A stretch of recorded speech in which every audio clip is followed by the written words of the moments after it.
souhaité ensuite voir l'ensemble des forces politiques pour avoir un dialogue de vérité. Car au-delà de l'explosion, nous savons que la crise ici est grave.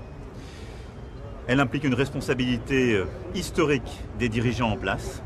C'est une crise politique, morale, économique et financière, dont la première victime est le peuple libanais. Et elle impose des réactions extrêmement rapides.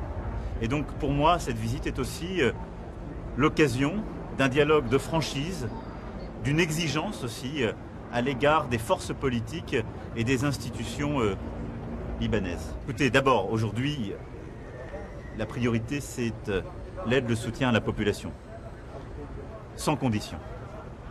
Mais c'est l'exigence que la France porte depuis des mois, pour ne pas dire des années, en effet, de réformes indispensables dans certains secteurs, on le sait. L'énergie, les marchés publics, la lutte contre la corruption. Si ces réformes ne sont pas faites, le Liban continuera de s'enfoncer.